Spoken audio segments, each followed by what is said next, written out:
আসসালামু আলাইকুম বন্ধুরা। অজানা এক অরণ্যের অন্ধকারে মানুষের চোখে না দেখা রহস্য, যেখানে প্রকৃতি হয়ে উঠে এক ভয়াল দানব আর একজন বিজ্ঞানীর অভিযানে উন্মোচিত হয় ভয়ঙ্কর এই সত্য, যেখানে গাছপালায় বেঁচে থাকার জন্য মানুষকে গ্রাস করে। এই গল্পটি কেবলই বেঁচে থাকার নয়, বরং মানবজাতির জন্য হয়ে উঠে অস্তিত্বের লড়াই। এমনই একটি ধামাকার গল্প নিয়ে আজকে আপনাদের সামনে হাজির হয়েছি সিনেমা কাব্যর আজকের গল্পে। ভিডিওটি ভালো লাগলে অবশ্যই একটি লাইক দিবেন, আর চ্যানেলে নতুন হলে অবশ্যই সাবস্ক্রাইব করে পাশে থাকবেন। তো চলুন কথা না বাড়িয়ে শুরু করা যাক সিনেমার ভয়ঙ্কর জগতে, যা আপনার কল্পনাকেও কাঁপিয়ে দেবে। গল্পটি শুরু হয় আফ্রিকার এক গভীর জঙ্গলে। সেখানে দেখা যায় একই সাথে দুইজনকে, একজন রেঞ্জার আর একজন হলো তার সঙ্গী গ্যাবি। তারা একটি সার্ভেলেন্স মিশনে বের হয়েছিল। এখানে তারা একটি ছোট নৌকায় করে নদীর পথে যাচ্ছিল, যেখানকার চারদিক ছিল ঘন জঙ্গলে ছড়ানো। সেখানে গ্যাবি একটি ড্রোন চালাচ্ছিল, যার মাধ্যমে ওই এলাকার ছবি তুলছিল। হঠাৎ করে একটি অজানা ছেলে ড্রোনকে আঘাত করে বসে, যার কারণে সেখানে ড্রোনটি বিকল হয়ে পড়ে যায়। আর গ্যাবিও তখন খেয়াল করে তার ড্রোনের সিগন্যাল পাওয়া যাচ্ছিল না। আর এর জন্য গ্যাবি সিদ্ধান্ত নেয় সে ড্রোনের লোকেশন বের করে ড্রোনকে খুঁজতে বের হবে জঙ্গলে। কিন্তু উইনস্টন তাকে বাধা দিল। এরপর গ্যাবি একাই জঙ্গলে চলে গেল, আর উইনস্টন তার জন্য নৌকায় অপেক্ষা করলো। ঠিক তখনই ওই ছেলেটা রেঞ্জার ড্রোনটা নিয়ে যাচ্ছিল। পথে যেতে যেতে সে সিকিউরিটি ক্যামেরায় কাদা লাগিয়ে দিল। আর এইদিকে যখন গ্যাবি এমন একটা জায়গায় পৌঁছালো যেখানে তার ড্রোনের সিগন্যাল হারিয়ে গিয়েছিল, সেখানে সে ড্রোনের একটি ভাঙ্গা অংশ খুঁজে পেল। আর এর মধ্যেই ওই লোকগুলো জঙ্গলে ফাঁদ পাচ্ছিল, আর একটি মাশরুম হতে তারা ধুলো ছড়াতে দেখা গেল, যেটা ধীরে ধীরে পুরো জঙ্গলে ছড়িয়ে পড়ল। গ্যাবি এখন একেবারেই একা, এবং সে বর্তমানে হারিয়ে গিয়েছে ঘন জঙ্গলের মধ্যে তার নিজের অজান্তে। সে তখন স্টোনকে ফোন করার চেষ্টা করছিল, কিন্তু স্টোন ফোন ধরল না। যখন সে ম্যাপ দেখছিল, তার মনে হতে লাগলো কেউ যেন তাকে দেখছে। তখন জঙ্গলে অনেক অদ্ভুত আওয়াজ শোনা গেল। তাই গ্যাবি এবার ভাবলো তাকে এবার ফিরতে হবে। কিন্তু সে জানতো না যে সে অজান্তেই ফাঁদের দিকে এগোচ্ছে। হাঁটতে হাঁটতে সে মাটিতে পড়ে থাকা দড়িটা খেয়াল করলো না, আর তাতেই ফাঁদে ফেসে গেল, যার ফলে তার পায়ে একটি কাঠ বিঁধে গেল। গ্যাবি উঠে রেডিও দিয়ে স্টোনকে ডাকতে লাগলো, এবং তখন তার মনে হচ্ছিল তার পাশ দিয়ে কিছু একটা দৌড়ে গেল। তখন সে ভয় পেলেও সে সাহস নিয়ে তার পায়ে বিঁধে থাকা কাঠের টুকরাটি বের করে নিল, আর ধীরে ধীরে সামনের দিকে এগিয়ে যেতে লাগলো। কিছু দূর যাওয়ার পর সে দেখলো জঙ্গল থেকে একটা তীব্র লাল আলো বেরিয়ে আসছে। এদিকে স্টোন তার বন্ধু গ্যাবিকে খুঁজতে নৌকা থেকে চারদিকে নজর দিচ্ছিল। যখন সে গ্যাবিকে কোথাও দেখতে পেল না, তখন সে নৌকা থেকে নেমে জঙ্গলে তাকে খুঁজতে শুরু করে। জঙ্গলে হাঁটতে হাঁটতে স্টোন বারবার গ্যাবির নাম ধরে ডাকছিল। তখন সে তার চারদিক থেকে অদ্ভুত ধরনের ভয়ঙ্কর আওয়াজ শুনতে পায়, আর এতে করে সে ভয়ে নিজের ভারসাম্য হারিয়ে ফেললো, আর একটি জলাভূমিতে পড়ে গেল। এক মুহূর্তের জন্য সে কিছু একটা যেন গাছের পিছনে দেখলো, আর ভাবলো ওটা মনে হয় গ্যাবি। তাই সে দ্রুত সেটার পিছনে ছুটলো। ঠিক তখনই গ্যাবি জঙ্গলে এগিয়ে গিয়ে একটা কেবিনে পৌঁছালো। সে দরজায় নক করলো, কিন্তু কোনো সারা শব্দ পেল না। তাই গ্যাবি তখন ভেতরে চলে গেল, আর সেখানে তার আঘাতের চিকিৎসা করতে লাগলো। স্টোন শেষমেশ জলাভূমি থেকে বের হতে পারলো, কিন্তু তখনই আবার সে সেই ভয়ঙ্কর আওয়াজটি শুনতে পেল। তখন সে দিশেহারা হয়ে ভয়ে দৌড়াতে শুরু করলো। আর অন্যদিকে দেখা যায় গ্যাবি তার ক্যাবিনে ঘুমাচ্ছিল। ঠিক তখনই সে সেখানে একটি খারাপ স্বপ্ন দেখলো, আর স্বপ্নে সে বমি করছিল। আর এটা দেখে তার খুব অদ্ভুত লাগছিল। আর এরই মাঝে হঠাৎ তার স্বপ্নটি ভেঙে গেল, এবং সে জেগে উঠল। তখন সে দেখলো যে তার সামনে দুইজন লোক দাঁড়িয়ে আছে। ওদিকে স্টোন ভয়ে একটি গাছের পেছনে লুকিয়ে পড়ল, আর নিজেকে বোঝাতে লাগলো যে এসব কোনো কিছুই সত্য নয়। কিন্তু ঠিক তখনই সে কারো আসার আওয়াজ শুনতে পেল। যখন সে ঘুরে দেখলো, তখন সে চার পায়ের একটি অদ্ভুত মানুষ সাদৃশ্য প্রাণী দেখতে পেল। আর এটা দেখে স্টোন দ্রুত সেখান থেকে ভয়ে পালিয়ে গেল। আর এইদিকে ক্যাবিনে গ্যাবিকে দেখানো হয়। সে জানতে উৎসুক ছিল তার সামনে উপস্থিত তারা কারা। সে তাদের নাম জিজ্ঞাসা করলো। লোকটা নিজেকে বেরেন্ডো আর তার ছেলেকে স্টেফান হিসাবে পরিচয় করিয়ে দিল। তারপর বেরেন্ডা গ্যাবিকে জিজ্ঞাসা করলো যে এই জঙ্গলে কতজন রেঞ্জার এসেছিল। গ্যাবি তখন জানালো যে এখানে শুধুই দুইজন লোক এসেছিল। এরপরে আমাদের দেখানো হয় ডিনারের সময় বাবা এবং ছেলে অদ্ভুত এক ধরনের প্রার্থনা করতে শুরু করলো। এটা দেখে গ্যাবি কিছুটা অবাক এবং চিন্তিত হয়ে পড়ল। আর এর মধ্যে স্টোন তখন ওই অদ্ভুত পানির ভয়ে পালাচ্ছিল। দৌড়াতে দৌড়াতে সে একটি গাছের ঢালের সাথে লেগে ফেসে গেল, এবং সেখানে পড়ে গেল। তখন প্রাণীটা তার সামনে এসে দ্রুত তার দিকে এগোতে লাগলো। আর এতে ভয়ে স্টোন আবারও দৌড়ানো শুরু করলো। আর তখন পানিটা ভয়ঙ্কর আকারে চিৎকার করছিল। শেষমেশ স্টোন একটি ঝোপের পেছনে লুকিয়ে পড়ল। কিন্তু তখনই মাশরুমের মতো শিকড়গুলো ধীরে ধীরে তার দিকে বাড়তে লাগলো, আর পরের মুহূর্তেই তাকে আক্রমণ করলো। পরের দিন বেরেন্টো গ্যাবির আঘাতের চিকিৎসা করার জন্য বাড়িতে একটা ঘরোয়া ওষুধ তৈরি করছিল।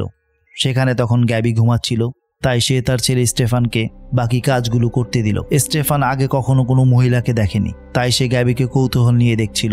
এরই মধ্যে গ্যাবি আবার একটি অদ্ভুত স্বপ্ন দেখলো, যেখানে তার শরীর থেকে গাছপালা গজিয়ে উঠছিল। কিন্তু পরের মুহূর্তেই সে জেগে উঠল, আর দেখলো যে কেবিনে এখন সে একা, কারণ ভ্যারেন আর স্টেফান তখন শিকারে চলে গিয়েছিল। গ্যাবি তখন দ্রুত স্টোনের সাথে যোগাযোগ করার চেষ্টা শুরু করলো। এবার অবশেষে স্টোন ফোন ধরলো, কিন্তু সে অদ্ভুত আর এলোমেলো কথা বলতে লাগলো, যার ফলে গ্যাবির চিন্তা আরও বেড়ে গেল। তারপর গ্যাবি আগুন জ্বালালো, যাতে আগুনের ধোঁয়া দেখে স্টোন বুঝতে পারে যে সে এখানেই আছে। অন্যদিকে ব্যারেন আর তার ছেলে শিকারে গিয়েছিল, আর তারা একটা বনো শুয়োর মেরে ফেললো। এরপর ব্যারেন শুয়োরের কিছু রক্ত তার ছেলের গায়ে লাগালো, আর প্রকৃতি মায়ের কাছে ক্ষমা চাইল। ঠিক তখনই তারা কেবিন থেকে ধোঁয়া উঠতে দেখলো, আর এটা দেখে তারা দ্রুত কেবিনের দিকে ফিরে এলো। ব্যারেন এসে কেবিনে ঢুকলো আর গ্যাবিকে বকা দিয়ে বলল যে দিনে আগুন জ্বালানো উচিত নয়। রাতে ব্যারেন গ্যাবির আঘাতের চিকিৎসা করছিল, আর গ্যাবি বারবার স্টোনের সাথে যোগাযোগ করার চেষ্টা করছিল, কিন্তু সে কোনো প্রকার সাড়াই পেল না স্টোনের কাছ থেকে।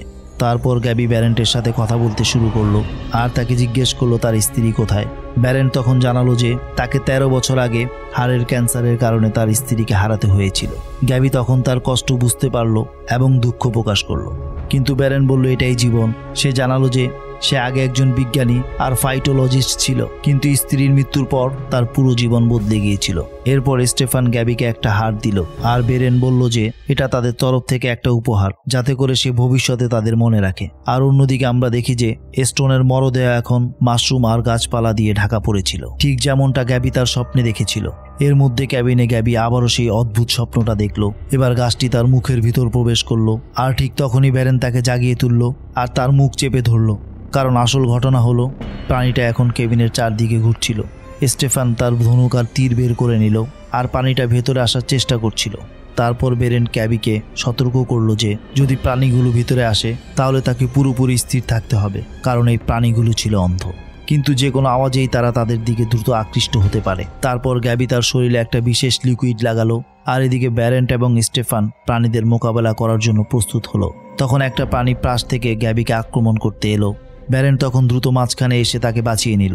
কিছুক্ষণের মধ্যেই একটা হিউম্যানয়েড প্রাণী কেবিনের ভিতর ঢুকতে সফল হলো, কিন্তু স্টেফান তার দিকে তীর চালালো, যার ফলে প্রাণীটা পিছিয়ে যায়। তখন আরেকটা প্রাণী ভেতরে এলো আর ব্যারেন্টকে তুলে ছুঁড়ে ফেললো, আর এটা দেখে গ্যাবি ভুল করে আওয়াজ করে ফেলে, যার ফলে প্রাণীটা তার দিকে আকৃষ্ট হলো। আর এটা দেখে স্টেফান দ্রুত পিছন থেকে তার উপর কয়েকবার আক্রমণ করলো। তারপর বাবা আর ছেলে মিলে প্রাণীটার সাথে লড়াই করলো, আর তাকে বাইরে বের করতে সফল হলো। শেষমেশ ব্যারেন্ট দ্রুত দরজা বন্ধ করে দিল, কিন্তু তখনই স্টেফান দেখলো যে গ্যাবির মুখে অনেক রক্ত। সে দ্রুত তার কাপড় সরালো আর গ্যাবিকে পরিষ্কার করতে লাগলো। এর মধ্যে ব্যারেন্টো অনুভব করলো যে সে নিজেও আহত হয়েছে। পরে ব্যারেন্টো গ্যাবিকে বোঝালো যে এই প্রাণীগুলো হিউম্যানয়েড ফাঙ্গাস, যারা মানুষকে পছন্দ করে আর তাদের শরীরে সবকিছু খেয়ে ফেলে। গ্যাবি এটা শুনে অবাক হয়ে গেল।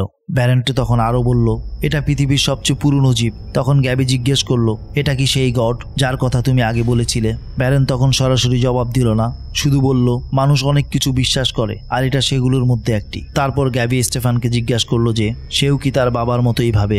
স্টেফান তার জবাব দিল না, শুধু বলল এখন ঘুমানোর সময়। এরপর গ্যাবি একটি স্বপ্ন দেখলো সে জঙ্গলের মাঝখানে একা ছিল। তখন কেউ পিছন থেকে তাকে ছুঁলো আর দ্রুত একটি ফাঙ্গাস তার গলায় গজিয়ে উঠতে শুরু করলো। আর এটা দেখে সে ভয় পেয়ে জেগে উঠলো, এবং সে জেগে উঠেই দেখলো স্টেফান তার পাশে বসে আছে আর তাকে অনেক সুন্দরী বলছিল।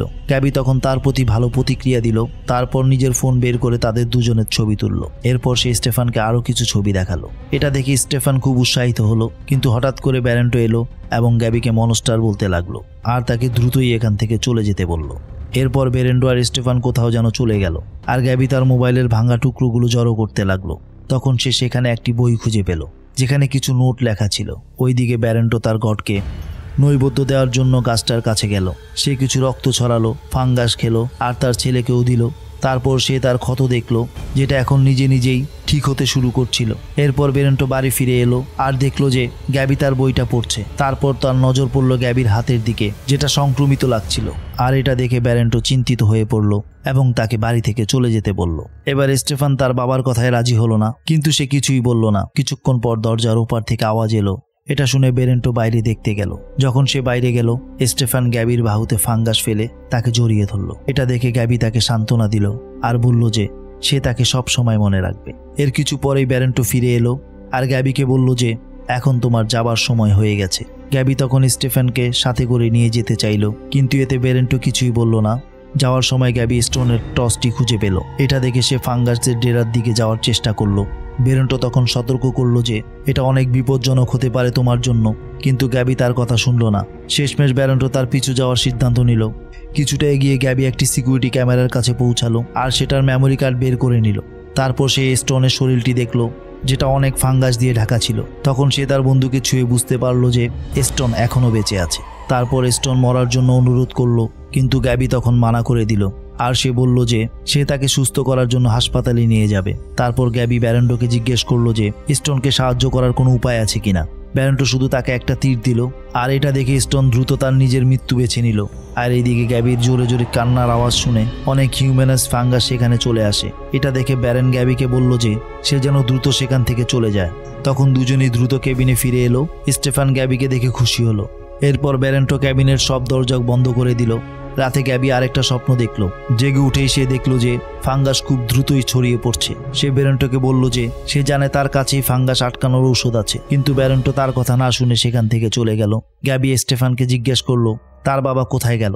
স্টেফান তখন বলল যে সে প্রার্থনা করতে গেছে। ব্যারেন্টের অনুপস্থিতির সুযোগ নিয়ে তখন গ্যাবি স্টেফানকে তার মায়ের ব্যাপারে জিজ্ঞেস করলো। স্টেফান বলল যে তার মা এখনো জঙ্গলে থাকে। এরপর গ্যাবি স্টেফানকে নিজের সাথে যেতে রাজি করলো। সে তাকে বলল যে সে রেঞ্জার হতে পারে। কিছুক্ষণ পর বেরেন্টো বাড়ি ফিরে এলো। পরের দিন বেরেন্টো তার ছেলের সাথে রুটিনের রীতিনীতি পূরণ করলো এবং আরেকটা মাশরুম নিল। অন্যদিকে আমরা দেখতে পাই গ্যাবির ইনফেকশন দ্রুত ছড়িয়ে পড়তে শুরু করেছিল। যখন স্টেফান আর ব্যারেন্টো বাড়ি ফিরছিল, ব্যারেন্টো দেখলো যে স্টেফান দ্রুত বাড়িতে ফেরার জন্য উত্তেজিত ছিল। বাড়িতে পৌঁছানোর সাথে সাথে স্টেফান গ্যাবিকে কিস করলো, কিন্তু এটা শুধু মাশরুম দেওয়ার জন্য একটা সংকেত ছিল। এটা দেখে ব্যারেন্টো কিছু বলল না, আর গ্যাবিকে জিজ্ঞাসা করলো যে সে কি এখন যাওয়ার জন্য প্রস্তুত। গ্যাবি অনুভব করলো যে ঔষধ এখন কাজ করছে, আর তাই সে বলল যে সে এখানে আরো কিছুদিন থাকতে চায়। এটা শুনে ব্যারেন্টো চুপচাপ সেখান থেকে চলে গেল, কিন্তু স্টেফান এতে অনেক খুশি হলো আর গ্যাবিকে তার তীর চালানো শেখাতে শুরু করলো। তারপর সে গ্যাবিকে সেই পবিত্র গাছটার কাছে নিয়ে যাওয়ার সিদ্ধান্ত নিল, সেই গাছটা যেটা গ্যাবির স্বপ্নেও এসেছিল। কিছুক্ষণ পর বাড়িতে স্টেফান আর গ্যাবি কথা বলার সময় বেরেন্টের মনোযোগ নষ্ট করার চেষ্টা করলো এবং এতে তারা সফল হয়। আর সেই সুযোগে গ্যাবি তার ফোনের ভাঙা অংশগুলো জোড়া দিচ্ছিল এবং গ্যাবির পাওয়া মেমোরি কার্ড থেকে সেই ফাঙ্গাসগুলোর ছবি দেখলো। এদিকে কথা বলার সময় ব্যারেন্ট উত্তেজিত হয়ে পড়ল। তারপর গ্যাবি বলল যে সে সেই ধর্ম সম্পর্কে জানতে চায়, এটা নিয়ে ব্যারেন্ট এত গর্ব করে। এটা শুনে ব্যারেন্ট চিন্তায় পড়ে গেল, কিন্তু শেষমেশ সে তাকে দেখানোর সিদ্ধান্ত নিল। এরপর স্টেফান গ্যাবির মুখে লাল রং লাগালো আর ব্যারেন্টো তার উপর জাদুর পাউডার ছুঁড়ে মারল। আর এই কাজটার পর গ্যাবি হঠাৎ করে একটি অন্য আর অস্বাভাবিক দুনিয়ায় পৌঁছে গেল, যেখানে সে অনেক অদ্ভুত আর রহস্যময় জিনিস একসাথে দেখল। গ্যাবি দেখতে পায় গ্যাবি সম্পূর্ণ নগ্ন হয়ে একটি জলাভূমিতে জেগে উঠল। দ্রুতই সে পানি থেকে একটি ছেলেকে উঠে আসতে দেখল, আর সেই ছেলেটা ছিল স্টেফান এবং সেও ছিল তখন নগ্ন। তারপর দুজনের মধ্যে দৈহিক মিলন হলো। সেখানে গ্যাবি এই সব কিছুর আনন্দ নিচ্ছিল, কিন্তু আবার সে সেই পবিত্র গাছটার কাছে জেগে উঠল, আর সেখানে তাকে অনেক ভয়ঙ্কর দৃশ্য দেখতে হলো। কিন্তু কিছু মুহূর্ত পরেই সে আসল দুনিয়ায় ফিরে এলো। ফিরে আসতেই গ্যাবি বেরেন্ডোকে জিজ্ঞেস করলো যে সে কোথায় ছিল। বেরেন্ডো জানালো যে সে স্বর্ণের মন্দিরে 4 ঘন্টা ধরে ছিল। গ্যাবি তখন বলে যে কিন্তু তার মনে হয়েছিল যেন কয়েক মাস কেটে গেছে। ব্যারেন জিজ্ঞেস করলো যে সে তাকে কি বলেছিল, কিন্তু গ্যাবি এতে কিছুই বুঝতে পারলো না। সে স্টেফানের দিকে তাকালো, আর হঠাৎ করেই তার মনে হলো যে এগুলো একটি স্বপ্ন ছিল। তারপর বেরেন্টো সেই প্রশ্নটা আবার করলো যেটা তাকে স্বপ্নে জিজ্ঞাসা করা হয়েছিল, ওই জিনিসটা কি চায়। তখন আমরা জানতে পারলাম যে মনস্টারটি ব্যারেন্ডের ছেলের জীবন নিতে চায়, কিন্তু ব্যারেন্ডের এত সাহস ছিল না যে সে তার নিজের ছেলেকে মারতে পারে। পরের দৃশ্যে আমরা দেখতে পারি যে গ্যাবি আর স্টেফান এখন আগের থেকে অনেক বেশি কাছাকাছি চলে এসেছে, আর বেরেন্ডো তখন চিন্তায় পড়ে গেল এখন তার কি করা উচিত। এরপর আমরা দেখি রাতে যখন বেরেন্ডো প্রার্থনা করতে বাইরে গেল, গ্যাবি আর স্টেফান সুযোগ পেয়ে পালানোর চেষ্টা শুরু করলো, কিন্তু পথে তাদের বেরেন্ডের সাথে দেখা হয়ে যায়। তাদের দেখে সে বুঝতে পারলো না যে তার ছেলে কেন পালাতে চায়, কারণ সে সব সময় তার সুরক্ষা করতে চেয়েছিল। সেখানে গ্যাবি তাকে আটকানোর জন্য ছুরি বের করে, আর বেরেন্ডোকে বলল যে সে তার বই চুরি করে নিয়েছে আর সে এটা দুনিয়ার সামনে প্রকাশ করে দেবে। এরপর যেই তারা পালাতে যাচ্ছিল, বেরেন্টো তার ছেলেকে বলল যে বাইরের দুনিয়াতে তার জন্য কিছুই নেই, এবং সে সতর্ক করলো যে যদি স্টেফান এখন তাকে ছেড়ে দেয় তাহলে তার মায়ের আত্মত্যাগ ব্যর্থ হয়ে যাবে। এটা শুনে স্টেফান পালাতে মানা করে দিল এবং সাথে সাথে তার বাবার কাছেই ফিরে এলো। আর এটা দেখে গ্যাবি একাই যাওয়ার সিদ্ধান্ত নিল, কিন্তু পথের মধ্যে কিছু অদ্ভুত জিনিস তার অনুভব হতে লাগলো, তাই সে আবার ফিরে আসতে লাগলো। ওইদিকে স্টেফান জিজ্ঞাসা করলো যে তারা কোথায় যাচ্ছে। বেরেন্টো বলল যে তারা তাদের গড়ের জন্য আত্মত্যাগ করতে যাচ্ছে। পথে গ্যাবি একটি মানুষ আকৃতির ফাঙ্গাস দেখলো, যেটা দেখে সে একটা গাছের পিছনে লুকিয়ে পড়লো। যখন তারা দুজন সেই গাছটার কাছে পৌঁছালো, তখন বেরেন্টো তার ছেলেকে বলল যে সেখানেই গড়ের জন্য এই আত্মত্যাগ করা হবে, আর এখনই আত্মত্যাগের প্রস্তুতি শুরু করা হবে। তারপর বেরেন্টো তার ছেলেকে মারতে শুরু করলো। অন্যদিকে গ্যাবি ফাঙ্গাসের দিকে তীর চালিয়ে তাকে সাহায্য করতে দৌড়াচ্ছিল। স্টেফান এখন তার বাবার প্ল্যানটা বুঝতে পেরেছিল আর নিজের ভাগ্যের সাথে লড়তে লাগলো। কিন্তু ঠিক তখনই গাছটা তাকে ধরে ফেললো। শেষমেশ গ্যাবি তাকে সাহায্য করতে এলো আর বেরেন্টের দিকে তীর ছুঁড়ে মারলো, কিন্তু তীরের তেমন কোনো প্রভাব পড়লো না। উল্টো বেরেন্টও গ্যাবিকে আক্রমণ করে বসলো। তখন স্টেফান দ্রুত সামনে এসে তার বাবাকে পেছন থেকে ধরলো। এতে করে গ্যাবিও কিছুটা স্বস্তি পেল, কিন্তু পরের মুহূর্তেই ফাঙ্গাস তার কাছে চলে এলো। স্টেফান আবার তাকে সাহায্য করার জন্য এলো আর ফাঙ্গাসদের সাথে লড়াই করে তাকে মেরে ফেললো। বেরেন্ডো সুযোগ পেয়ে গ্যাবিকে আক্রমণ করার চেষ্টা করলো, কিন্তু স্টেফান সময় মতো পেছন থেকে ছুরি মেরে তাকে থামিয়ে দিল। তারপর দুজনেই সুযোগ পেয়ে সেখান থেকে পালিয়ে গিয়ে কেবিনে ফিরে এলো। এদিকে গ্যাবি তখন ফ্রেশ হওয়ার জন্য শাওয়ার নিচ্ছিল। তখনই সে আরেকটা ভিশন দেখলো, যেখানে সে আবার ফাঙ্গাসের কবলে ছিল। অন্যদিকে বেরেন্টো নিজেকে ফাঙ্গাস হওয়া থেকে বাঁচানোর চেষ্টা করলো, কিন্তু সে ব্যর্থ হলো আর শেষমেশ সেও সংক্রমিত হয়ে গেল। গ্যাবিও ধীরে ধীরে সংক্রমিত হচ্ছিল। তখন সে স্টেফানকে বলল যে এখন সময় হয়েছে তার বাইরে গিয়ে পুরো দুনিয়া দেখার। কিছুদিন পরে স্টেফান গ্যাবির কথা মেনে নিয়ে সেই অভিশপ্ত জঙ্গল থেকে বের হওয়ার সিদ্ধান্ত নিল এবং সে বড় একটি শহরে নতুন জীবন কাটাতে লাগলো। সবকিছুই তার জন্য ছিল নতুন, কিন্তু সে তাকে সুরক্ষিত অনুভব করছিল। তবে সে এটা জানতো না যে সে যেই জিনিসটাই স্পর্শ করুক না কেন, সেই জিনিসটাই ধীরে ধীরে সংক্রমিত হচ্ছিল। আর এই সাথেই এই মুভিটি এখানেই শেষ হয়। তো বন্ধুরা, ভিডিওটি কেমন লাগলো অবশ্যই কমেন্ট করে জানাতে ভুলবে না। আর যারা এখনো আমাদের চ্যানেলটি সাবস্ক্রাইব করেননি, জলদি সাবস্ক্রাইব করে দিন পরবর্তী মুভির আপডেট জানার জন্য। এ পর্যন্ত সবাই ভালো থাকবেন। আল্লাহ হাফেজ।